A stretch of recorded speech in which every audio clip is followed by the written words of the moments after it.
이제 베드로전서 말씀 이제 거의 마무리가 되고 있는데요.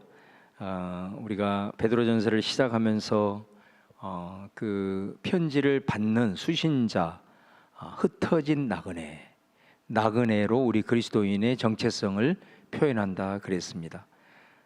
그 말은 우리 그리스도인들이 세상에서 우리가 흩어져서 한 사람 한 사람이 삶의 현장에서 살아갈 때 우리가 그 세상 속에 같이 어울리는 많은 사람들과 또 관계 속에서 이렇게 같이 어우러져 살아갈 때는 뭐 그렇게 크게 어렵지 않습니다.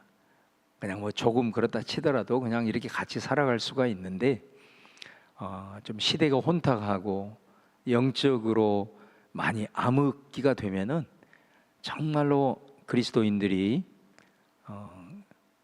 그리스도인답게 진짜 그리스도인이라고 하는 정체성을 가지고 이렇게 세상에서 살아가려고 했을 때는 참 쉽지 않다라는 것을 이제 보여주는 말씀이 베드로전서다 그랬습니다.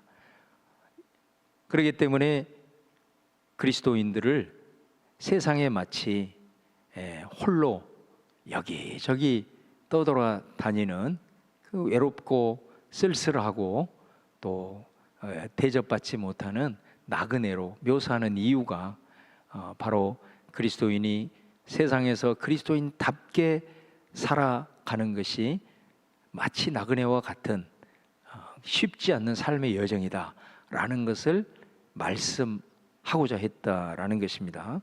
그렇기 때문에 우리가 이렇게 한 사람 한 사람이 흩어져서 삶의 현장에서 이렇게 사는 것으로만 그냥 끝나버린다면 정말 우리는 너무 힘들 겁니다. 정말 살 소망도 별로 찾지 못할 것인데, 그래서 모이는 교회가 중요한 것입니다.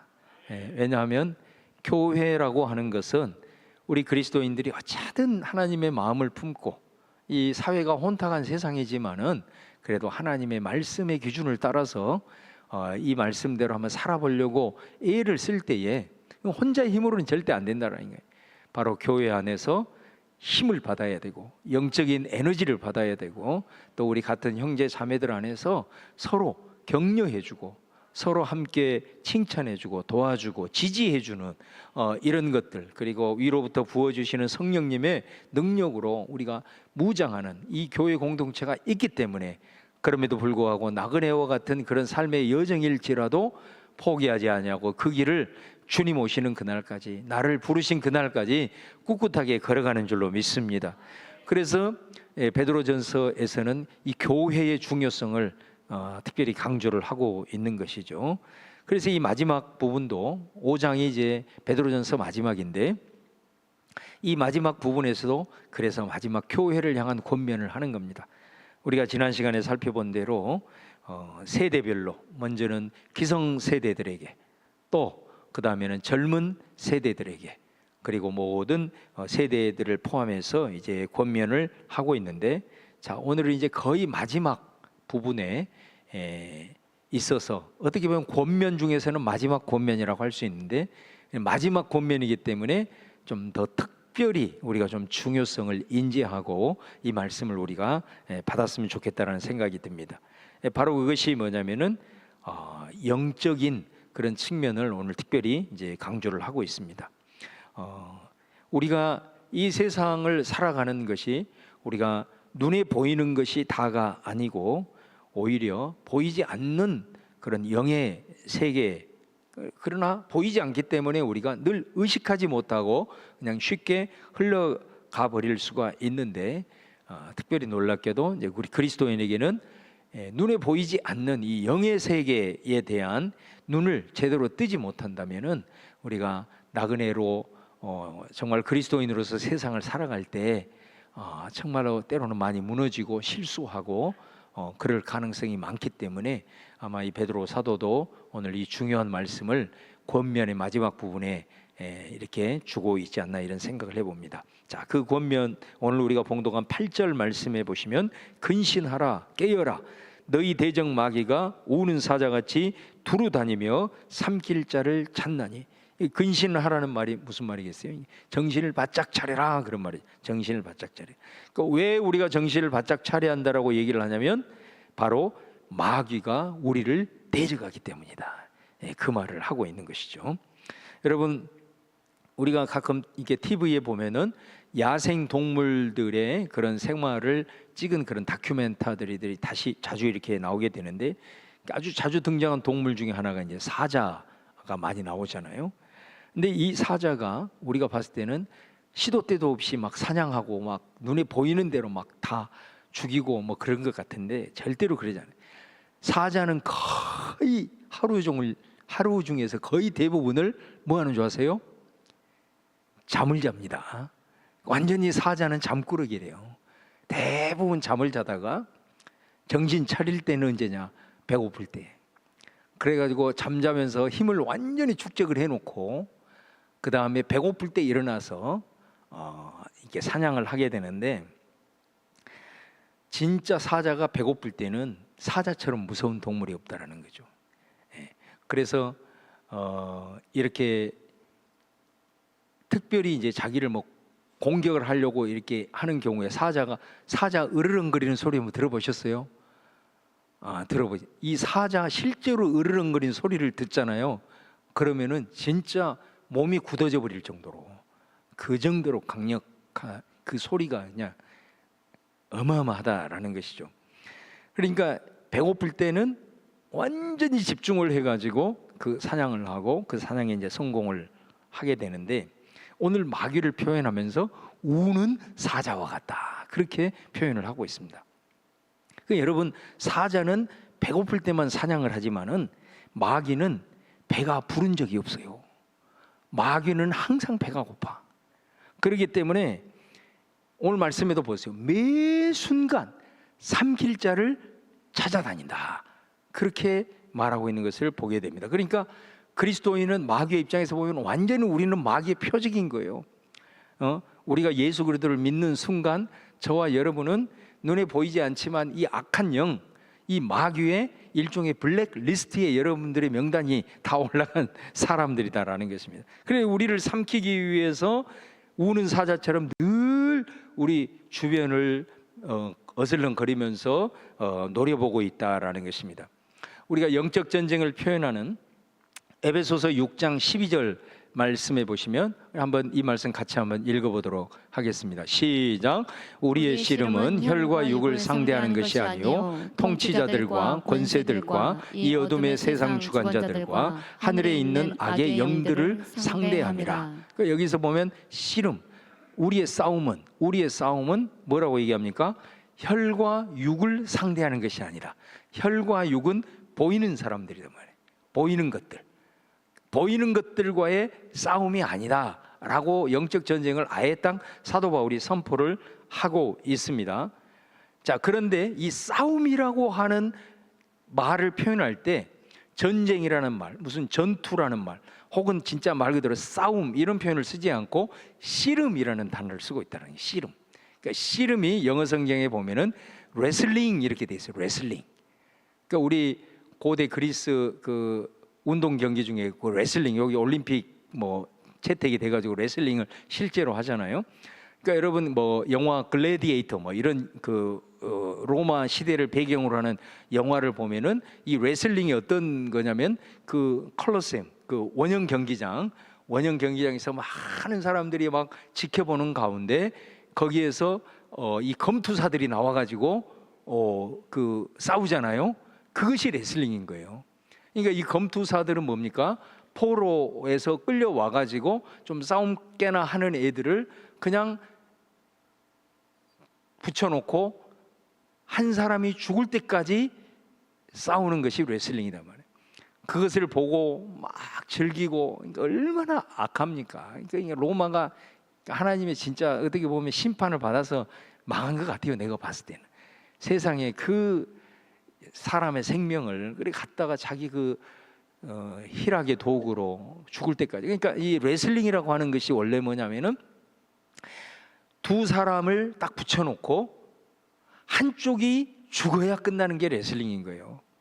그래서 사도 바울이 영적 전쟁을 표현하면서 싸움, 전쟁 이런 표현을 안 쓴 거예요. 전쟁은 서로 합의만 보면 휴전도 가능한 겁니다. 잠시 쉴 수도 있는 거예요.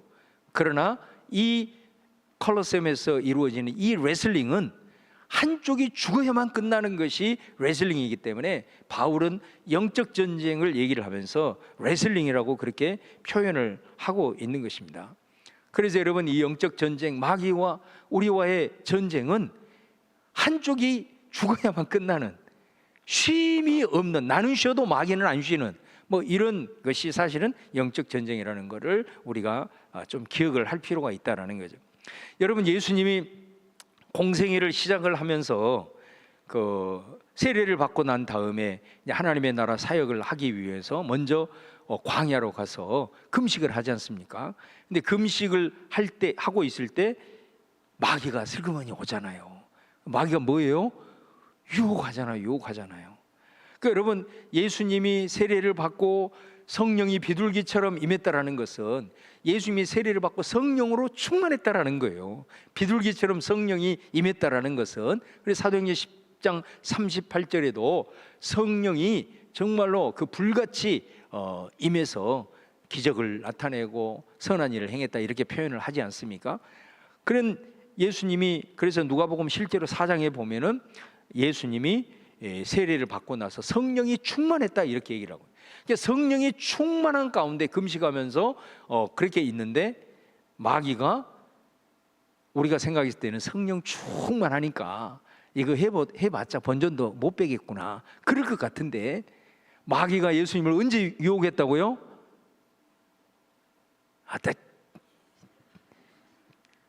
성령 충만할 때, 세상에 예수님이 성령 충만할 때 마귀가 와가지고 유혹했다라는 거 아니겠습니까?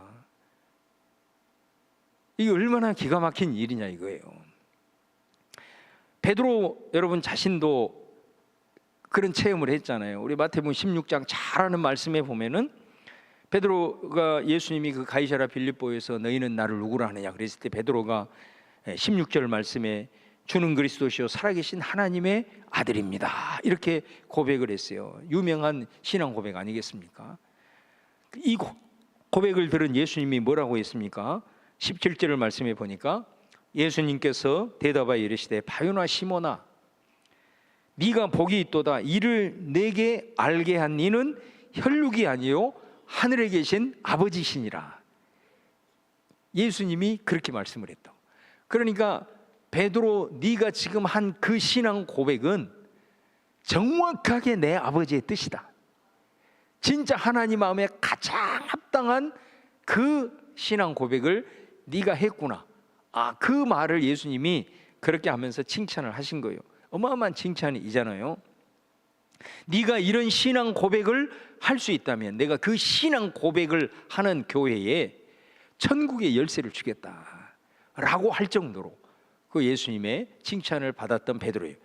그런데 잠시 후에 예수님이 제자들에게 이렇게 고백합니다. 그런데 얘들아, 내가 이제 조금 있으면 예루살렘에 올라갈 터인데 그곳에서 대제사장들과 장로들과 서기관들에게 많은 고난을 받고 내가 결국은 십자가의 죽음을 맞이할 것이다. 일종의 순환 예고를 하게 돼요. 그때 베드로가 뭐라고 반응합니까? 예수님에게 항변하여 이르되 23절 말씀에 보면은 거기서 이런 말씀을 하죠. 베드로가 주님 그리워하지 마십시오. 주님에게는 절대로 그런 일이 일어나지 않을 겁니다. 이렇게 얘기를 했어요. 그러니까 우리가 아무 생각 없이 표면적으로 보면 야, 참 베드로가 의리 있구나. 그래도 자기 스승이 그렇게 고난을 당하지 않을 정도로 지가 마치 지켜줄 것처럼 주님 걱정하지 마세요. 절대 그런 일 안 당할 겁니다. 그렇게 우리가 표면적으로는 그 뉘앙스로 이렇게 받아들일 수 있단 말이에요. 근데 예수님이 그런 베드로에게 뭐라고 얘기합니까? 마태복음 16장 23절 말씀에 보니까 예수께서 돌이키시며 베드로에게 이르시되 사탄아 내 뒤로 물러가라. 너는 나를 넘어지게 하는 자로다. 네가 하나님의 일을 생각하지 아니하고 도리어 사람의 일을 생각하는도다. 여기서는 예수님이 또 정색을 하면서 베드로에게 사탄이라고 얘기를 합니다. 잠시 전에 세상에도 없는 칭찬을 받았잖아요. 베드로야, 어쩌면 네가 하나님의 그 마음에 꼭 맞는 그 신앙 고백을 할 수가 있냐.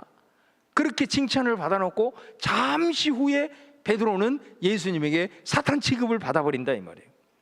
그러니까 여러분, 베드로가 예수님에게 그 고백, 진짜 네가 혈육이 아니라 하나님 아버지께서 너에게 가르쳐 주신 것이다, 그렇게 해서 네가 지금 이 고백을 하는 거야. 그 말은 베드로 가운데 우리식으로 표현하면 성령이 충만한 그런 상태인 줄로 믿습니다.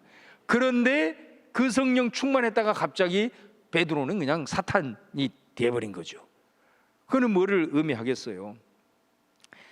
베드로도 그렇고 예수님도 그렇고 이런 위대한 하나님의 사람들, 또 심지어 하나님의 아들이신 우리 예수님도 그랬는데 우리는 어떠하겠냐 말이에요.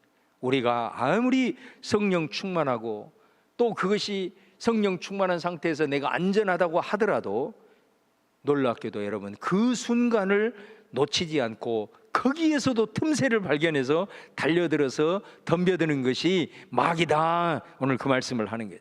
사자와 같이 달려들어서 우리를 넘어뜨리기 위해서 우리를 미혹한다라는 것을 말씀하고 있는 거예요. 여러분, 예수님이 십자가에 달리기 얼마 전에 이런 말씀을 하셨어요. 누가복음 22장 31절 말씀 공동 번역으로 같이 한번 읽어보겠습니다. 시작. 시몬아 시몬아 들어라. 사탄이 이제는 키로 밀을 까부르듯이 너희를 제 멋대로 다루게 되었다. 사탄이 우리를 어떻게 다룬다고요? 제 멋대로 다룬다. 우리 이거 혹시 아세요? 밀 까부른다. 밀 까부를 때 우리 어렸을 때 미랫살이라고 해가지고 혹시 웃고 계신 분들은 아실 거예요. 이 말이 뭔 말이냐면 밀 까부르듯 한다. 이 말은 너는 마귀 손에 있어. 마귀가 우리 밀 까부르다 할 때 밀 가지고 후후 하면서 손 안에서 밀 가지고 놀잖아요. 그것처럼 마귀가 너를 그냥 손 안에 두고 마귀 마음대로 너희들을 그냥 다루고 있다. 예수님이 지금 그 말을 하고 있는 거 아니겠어요? 어떻게 우리가 이겨내겠어요? 손 안에 그냥 해가지고 우리를 다루고 있는데. 그런데 예수님이 이 말씀을 하시고 이어서 뭐라고 말을 하냐면은 32절에 공동 번역에 또 이렇게 돼. 자, 같이 한번 시작. 그러나 나는 네가 믿음을 잃지 않도록 기도하였다. 그러니 네가 나에게 다시 돌아오거든 형제들에게 힘이 되어다오. 예수님이 이 말씀을 하신 거예요. 여러분, 베드로가 이 말을 듣고 이제 예수님이 내가 이제 이 밤이 지나면은 끌려갈 것이다 라고 했을 때 베드로가 그때까지도 뭐라고 합니까? 모든 사람은 다 주를 버려도 나는 끝까지 주님과 함께 할 것입니다. 그렇게 얘기를 하고 실제로 예수님이 붙잡혔을 때 베드로가 3번을 이제 부인한단 말이에요. 그리고 베드로가 예수님과 눈이 마주치고 난 다음에 3번 부인하고 나서 막 그 자리를 피해서 거기서 이제 통곡을 했다 그랬잖아요. 여러분, 그때 아마 예수님의 말이 생각이 났을 거예요. 베드로야, 사탄이 너를 밀을 까부르듯이 너를 데리고 논다. 그런데 그 순간에도 내가 너를 위해서 기도했다. 뭐를 위해서 기도했어요? 믿음이 떨어지지 않도록. 믿음이 떨어지지 않도록. 그래, 여러분, 예수님 말씀처럼 예수님이 뭐라 그랬어요? 네가 내게 다시 돌아오거든. 베드로는 믿음을 다시 회복을 했습니다. 그리고 예수님에게 다시 회개하고 돌아왔어요. 그 다음에 예수님이 뭐라 그랬어요? 네가 다시 내게 돌아오거든 형제들에게 힘이 되어다오. 여러분, 베드로가 예수님에게 회개하고 자기가 그렇게 3번 부인했던 거 회개하고 다시 믿음 끝까지 잃지 않고 예수님의 그 중보 기도로 말미암아 다시 믿음을 회복해서 돌아왔어요. 그럼 이제 뭘 해야 되겠어요? 예수님의 말씀, 형제들에게 힘이 되어다오. 그래, 여러분, 베드로가 지금 베드로 전서를 쓰는 거 아닙니까? 오늘 이 베드로 전서를 통해서 베드로가 오늘 우리가 봉독한 이 말씀은 이런 의미예요. 여러분, 예수님이 성령 충만한 그 순간에도 마귀가 찾아와서 유혹했습니다. 내가 성령 충만하여 신앙 고백을 한 직후에 마귀의 속삭임에 넘어가서 하나님의 일을 생각하지 못했습니다. 만일 예수님이 나를 위해서 중보기도 하지 않았다면 나는 마귀한테 무릎을 꿇을 수밖에 없었을 겁니다. 그러면서 뭐라고 얘기를 하냐? 예수님이 말씀한 대로 내가 회개하고 예수님께 돌아왔으니 이제 나는 여러분에게 힘이 되어드리고 싶습니다. 이 베드로가 어떤 모습으로 우리에게 힘이 되어드리고자 하는 것입니까? 바로 이 말을 하기 위해서요. 뭐예요? 그러므로 여러분이요, 정신을 차리십시오. 보이지 않지만 보이지 않는 세계가 진짜입니다. 영적인 눈을 뜨십시오. 눈에 보이는 일이 전부가 아닙니다. 이 영적인 세계를 지금 말을 해주고 있단 말이에요. 여러분, 우리 삶에 있어서 눈에 보이는 것은 마치 북극, 남극에 떠다니는 그 빙산의 그 일각이라는 표현도 있잖아요. 빙산의 일각. 근데 여러분, 우리가 눈에 보이는 빙산은 말 그대로 일각이고 대부분은 바닷속에 감춰져 있는 거 아니에요. 그러니까 여러분, 그 타이타닉호 아시죠? 타이타닉호, 세계 최고의 여객선 아닙니까? 그 타이타닉호가 쫙 북극해를 가서 가고 있는데 저 앞에 조만한 빙산이 보이는 거예요. 그러니까 딱 발견하고 들으라고 대수롭지 않게 생각한 거예요. 야, 우리 배가 어떤 배인데 저 빙산에, 저 조만한 빙산을 못 이기겠냐 하고 그냥 받아버린 거 아니겠어요? 이미 늦기도 했지만 그 얼마 되지 않는 세계 최고의 타이타닉이 그 조만한 나온 빙산에 부딪혀가지고 다 죽는 거 아니겠습니까? 물에 빠진 거 아니겠습니까? 왜요? 말 그대로 눈에 보이는 건 빙산이었단 말이에요. 일각이었단 말이에요. 그 밑으로 그 어마어마한 얼음덩어리가 있는 줄은 아마 몰랐을 것이다라는 거죠. 여러분, 우리의 영의 세계가 마치 이와 같다라는 것입니다. 마귀는 우리가 눈에 보이지 않고 눈에 의식하지 못하는 그곳에서 바로 우리를 넘어뜨리기 위해서 우리를 밀가부르듯 유혹하고 있다라는 거예요. 그러니까 우리가 이런 부분들을 의식하지 못하면, 여기서 정신을 차린단 말은 우리가 봐야 될 영의 세계를 봐야 되고 들어야 될 영의 소리를 들을 수 있을 때만이 이 보이지 않는 이 우리의 대적인 마귀의 유혹으로부터 우리가 이겨낼 수 있다. 할렐루야. 그런 말이에요. 제가 그러니까 금요일 날에도 여러분 안수 받으러 나오실 때 제가 기도할 때 그런 표현을 자주 합니다. 어떤 표현을 하죠? 주님, 봐야 될 것을 보게 하시고 들어야 될 것을 듣게 하시옵소서. 제가 그런 기도를 많이 해드립니다. 그거는 뭐겠어요? 주여, 영의 귀를 열어주시고 영적인 눈을 열어주옵소서. 그런 간절한 목사의 마음이 담겨있는 그런 일종의 축복의 기도라고 할 수가 있는 거죠. 여러분, 마귀가 그러면 왜 우리를 유혹하고 그렇게 우는 사자처럼 그럼 덤벼드느냐? 그건 딱 한 가지단 말이죠. 9절 말씀해 보시면은 거기에 이렇게 말합니다. 너희는 믿음을 굳건하게 하여 그를 대적하라, 이렇게 말씀하고 있어요. 그러니까 마귀가 우리를 대적하는 것은 바로 이 말씀인 거예요. 여기서 너희는 믿음을 굳건하게 하여 그를 대적하라. 마귀를 대적하는 것은 우리의 믿음을 굳건하게 하는 것이에요. 그 말은 마귀가 뭐를 한다라는 거예요? 우리의 믿음을 떨어뜨리게 하기 위한 것이 마귀의 전략이라는 거예요. 예수님이 베드로에게 사단의 밀 까부르듯이 한 이유는 뭐냐? 결국은 믿음을 파산하게 하기 위함이다 라는 것입니다. 그래서 예수님이 베드로를 위해서, 내가 너를 위해서 바로 너의 믿음이 떨어지지 않기를 위해서 기도했다, 그렇게 말씀한 이유가 바로 거기에 있는 것입니다. 그래서 베드로가 권면하기를, 이 마귀가 너희를 대적하여 넘어뜨리려고 할 때 너희 믿음을 굳건하게 해라, 그렇게 말씀하고 있는 것입니다. 여러분, 그러면서 그 이유를 설명을 합니다. 9절 중반절에 보면은 이는 세상에 있는 너희 형제들도 동일한 고난을 당하는 줄을 알미라, 그렇게 말씀해요. 여러분, 이 당시에 그리스도인들이 참 세상에서 그런 많은 고난에 노출이 되었다고 그랬잖아요. 특별히 이 시기에는 이제 지금부터는 점점 더 이렇게 그 그리스도인들을 향한 로마의 그 신앙적 박해가 이제 점점 더 압박이 심해지는 그런 시대입니다. 그 초입부가 바로 베드로전서의 당시 시대적 정황인데, 그러니까 이때는 이게 이제 세상 사람들로부터 너무나도 그 살아가는 가치관이 다르다 보니까 세상 사람들한테 조롱도 많이 받고, 왜 그러냐면 소수이기 때문에 그렇게 또 오해도 많이 받고, 또 이 로마 당국으로부터 신앙의 압박을 받으면서 특별히 이제 이 시기에는 굉장히 그리스도인들이 이렇게 이 경제적인 가난의 문제, 이런 문제, 왜 그러냐면 로마가 기독교인들을 압박하는 수단이 조합을 이용했거든요. 그러니까 상인들도 조합을 만들고 뭐 수공업자들도 조합을 만들어 가지고 그 조합에 가입이 안 되면 이게 할 수가 없는 거예요, 아무것도.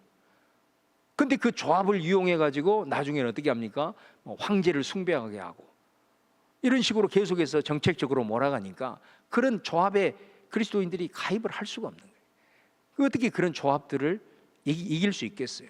그러니까 경제적으로 매우 가난할 수밖에 없었다라는 것입니다. 그러니까 기독교인들이 정말로 나그네처럼 어디에다 마음을 두어야 할지 그런 상황이 있었다라는 거예요. 근데 여러분, 이런 가난이나 또 이런 어떤 그 고난의 사실 문제는 우리의 삶에 있어서 언제든지 우리한테 다가올 수가 있는 겁니다. 그 문제는 뭐냐면은 이런 어떤 가난이라든가 고난의 문제를 마귀가 주는 것이라고 그렇게 생각을 해서는 안 된다는 거예요.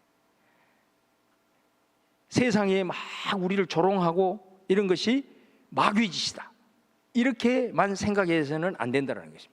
때로는 막 정부가 막 교회를 막 핍박하고 압박하는 것이 막 저 세력들이 마귀에게 이용당하는 것이다, 반드시 그렇게 단정을 지어도 안 된다라는 것입니다. 왜냐하면 이런 상황은 우리 그리스도인들이 잘못해서 올 수도 있는 겁니다. 잘못해서 올 수도 있는 거고, 또 이 경제적인 가난이나 고난이 내 의지와 전혀 상관이 없이, 예를 들어서 갑작스럽게 닥치는 자연재앙이라든가 천재지변이라든가 아니면은 전쟁이 터져버린다든가 갑작스럽게 사고가 나버린다든가 뭐 이런 경우, 이런 상황들이 마귀가 이런 것들을 했다, 그렇게 생각해서는 안 되는 거예요. 여러분, 만약에 우리가 그런 모든 상황들이 마귀가 했다 이렇게 되면은요, 진짜 마귀는 전지전능한 존재가 되어버리는 겁니다. 마귀는 그런 힘이 없어요, 여러분. 마귀가 막 이런 천지 막 이런 걸 상황들을 이렇게 해가지고 막 우리를 할 만한 그런 능력이 있는 존재가 아닙니다. 왜냐하면 예수님이 십자가를 통해서 이미 마귀의 머리통을 날려버렸기 때문에 그래요. 그러니까 마귀는 그렇게 큰 힘이 없어요. 안 믿는 표정이시네. 믿으시기를 바랍니다. 마귀는 막 상황을 막 움직여가지고 우리를 막 이렇게 막 몰아가는 그런 대단한 존재가 아니에요. 사실은 예수 그리스도 십자가를 통해서 이미 마귀는 패배한 적인 줄로 믿습니다. 예수님한테 머리통을 당했기 때문에 힘이 없어요. 그러면 마귀가 창세기에 보면은 뱀이잖아요. 여러분, 제가 가끔 그런 우스갯소리 얘기하잖아요. 시골에서 우리 그 옛날에 뱀 같은 거 잡아가지고 용돈 벌 때 이게 별로 기분 나쁜 돈이 안 되는 뱀들 같은 거는 우리가 장난하려고 막 돌로 머리통을 막 내려쳐본다고. 그러면 어떻게 돼요? 머리는 못 움직이는데 꼬리는 움직인다고. 마귀의 권세는 꼬리의 힘인 거예요. 그러니까 이 마귀가 예수님으로 말미암아서 결정적 패배를 당했다. 그럼에도 불구하고 마귀가 왜 그럼 우리에게는 이렇게 강력한 대적자가 되느냐? 그 말은 꼬리의 힘이 살아있기 때문에 그래요.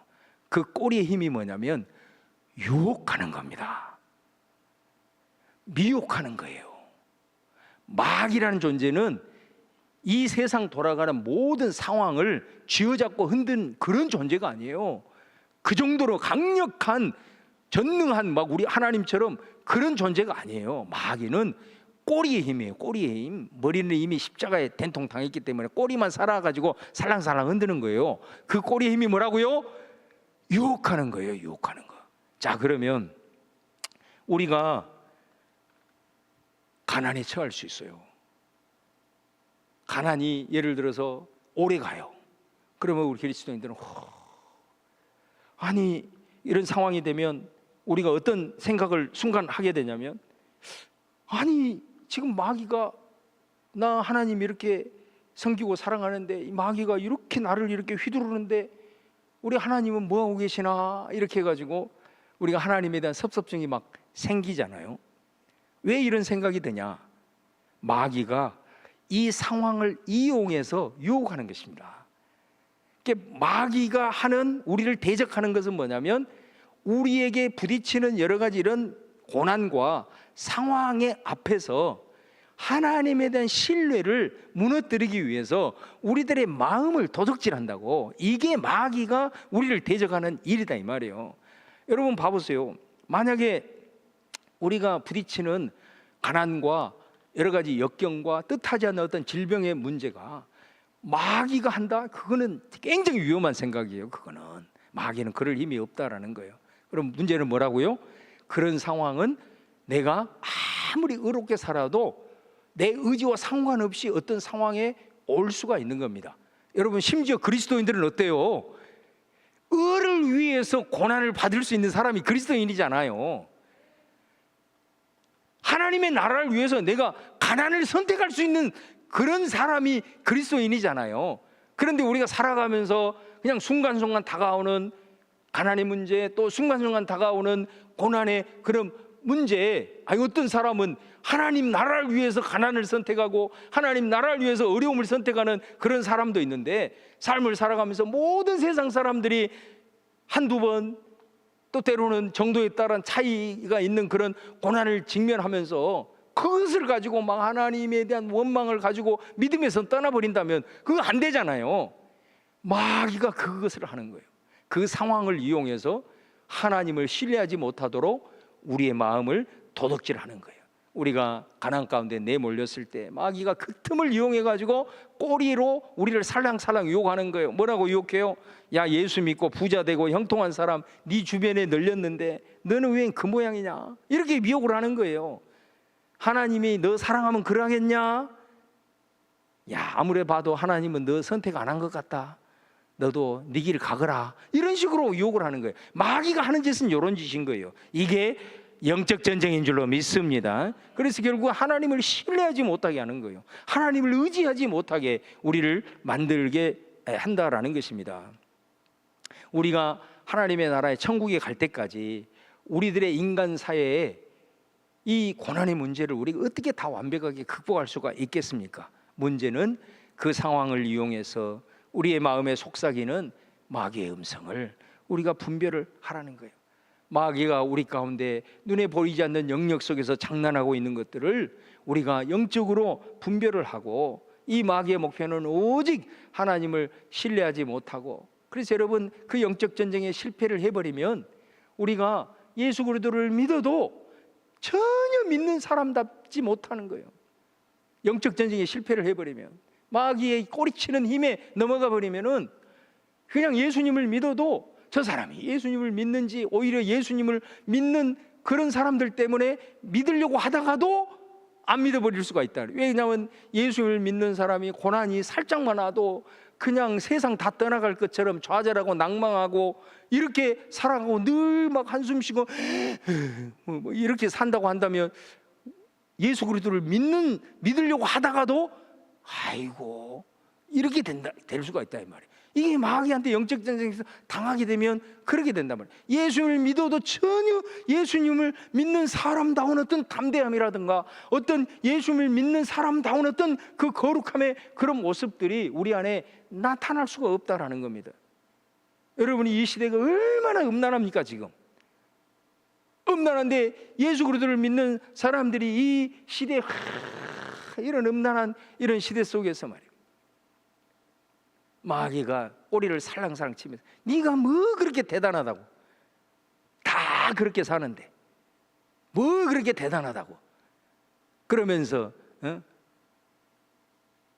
죄가 있는 곳에 은혜가 많은 법이야, 막 이런 성경 말씀을 교묘하게 이용을 해가지고 우리를 이 말초적인 그런 음란 앞에 노출되게 만들어가지고 그런 쪽에 그런 모습을 봐버리면 사람들이 어떻게 했냐, 예수님을 믿으려고 하다가도 다 뒷걸음질 치는 거 아니에요. 영적 전쟁에 실패하면 이렇게 된다라는 것입니다. 그래서 우리가 어찌하든 저와 여러분이 오늘 말씀을 통해서 이 마귀가 우는 사자처럼 우리를 넘어뜨린다라는 것은 우리가 처한 상황을 마귀가 만들고 그것을 주장하는 존재가 절대로 아니다. 이미 마귀는 예수 그리스도의 십자가를 통해서 결정적 패배를 당했기 때문에 마귀의 살아남은 것은 꼬리를 치는 유혹이라는 거예요.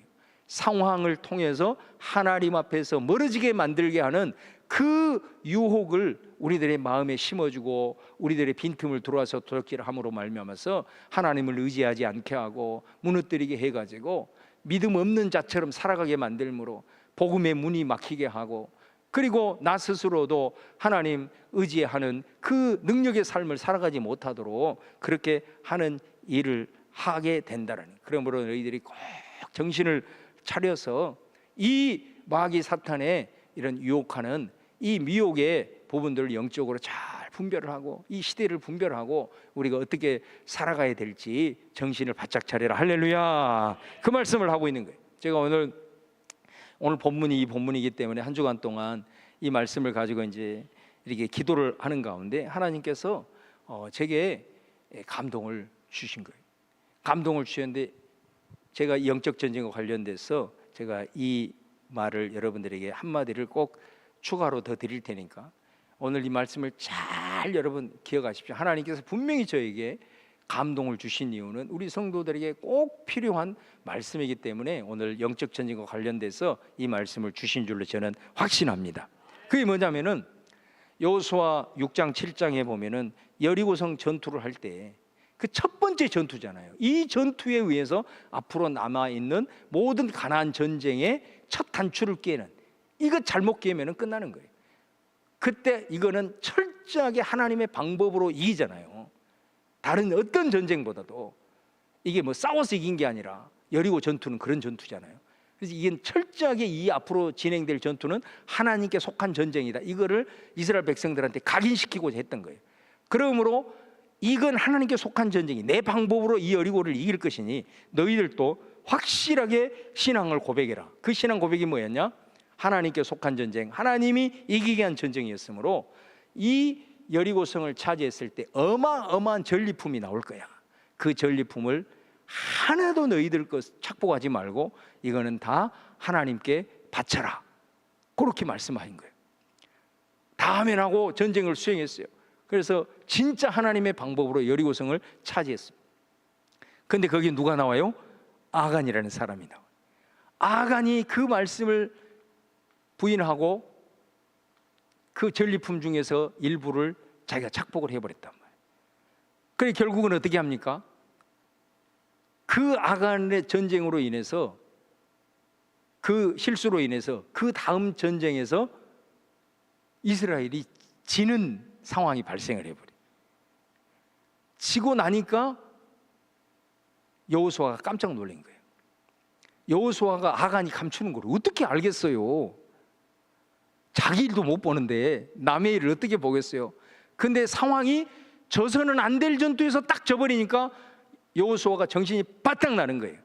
그래서 하나님 앞에 바로 그 자리에서 부복하고 기도하며 나갈 때 하나님이 누군가가 내 말을 거역하고 착복했다, 그거를 하나님의 방법으로 찾아냅니다. 하나님이 다 드러나게 하신 거죠.